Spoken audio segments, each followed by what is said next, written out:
নমস্কার, শুক্লা ঘোষ 100 চ্যানেল ইউটিউবে আমার রয়েছে, আপনারা সকলেই জানেন।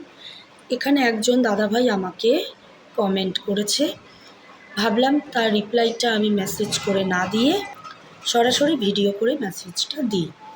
তো দাদাভাই, আপনাকে দুঃখ দিয়ে কথা বলার আমার কোনো উদ্দেশ্য নেই। আমি মনে করলাম যে আপনাকে ভিডিও করেই উত্তরটা দিই, সেই জন্যেই আমার এই ভিডিওটা করা। তো আমাদের যে ননভেজ খাওয়াটা, আমরা কিন্তু সারা পুজোতে ননভেজ খাই,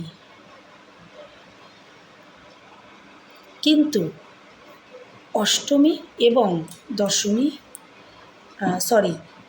অষ্টমী এবং নবমী এই দুদিন আমরা ভেজ খাই।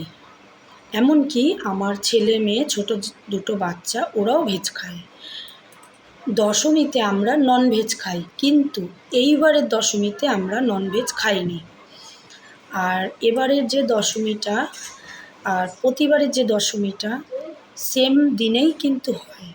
আর আমাদের এখানকার যে দশমীটা হয় সেটা কিন্তু সব দশমী, মানে সব যত ঠাকুর বিসর্জন হয়ে যাওয়ার পরে আমাদের ঠাকুরটা বিসর্জন করি।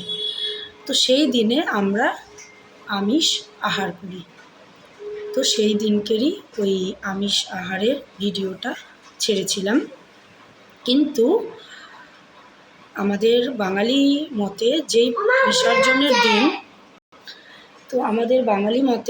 বিসর্জনের দিন দুর্গা ঠাকুরকে বিসর্জন করা হয়, সেই দিনে আমরা নিরামিষই আহার করি, কোনো রকম আমিষ খাই না।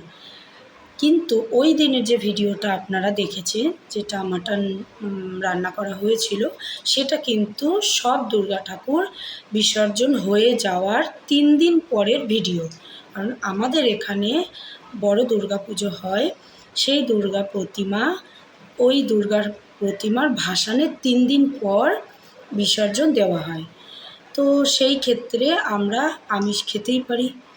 তো ভিডিওটা সেই দিনই করা হয়েছে এবং সেই দিন আমিষ আহার করা হয়েছে, আর ভিডিওটা আপলোড করেছি। তো দাদাভাই, আপনাকে আমি কোনো রকম কষ্ট দিয়ে কথাটা বলছি না।